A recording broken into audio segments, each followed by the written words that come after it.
Émotion au collège de Florensac dans l'Hérault, les élèves ont repris difficilement les cours au lendemain de la mort d'une jeune fille de 13 ans, frappée par le frère d'une camarade. L'auteur présumé des coups a été auditionné après s'être rendu lui-même à la gendarmerie. Pour le ministre de l'Éducation Luc Châtel, il s'agit d'une bagarre qui a mal tourné dans un établissement réputé tranquille. 35 ans de prison pour Ben Ali et sa femme, l'ancien président tunisien déchu et Laïla Trabelsi ont été condamnés par contumace à Tunis pour détournement de fonds. Une amende de 45 millions d'euros leur a aussi été infligée, des peines symboliques pour l'heure puisque le couple est réfugié en Arabie Saoudite depuis janvier. Le second volet du procès est reporté au 30 juin. Catastrophe aérienne en Russie, au moins 44 personnes ont péri dans l'accident d'un Tupolev de la compagnie Russair. Plusieurs étrangers se trouvaient parmi eux.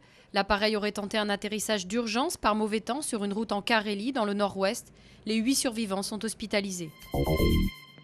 Encore des progrès à faire pour prendre moins d'antibiotiques. En 10 ans, leur consommation a baissé de 16% en France. Mais le pays reste l'un des plus gros consommateurs d'Europe, le numéro 2 derrière la Grèce, selon un rapport de l'Agence des produits de santé. L'abus augmente avec l'âge et chez les femmes. Conséquence, les résistances bactériennes se développent. 30e édition de la Fête de la musique, elle résonnera cette année au son de l'Outre-mer. Au Palais Royal à Paris, le Martiniquais Dédé Saint-Prix jouera une création pour percussion, reprise en simultané par des milliers de musiciens à travers la France. Créée par Jack Lang un soir d'été de 1982, cette fête est maintenant devenue une tradition à laquelle participe une majorité de Français.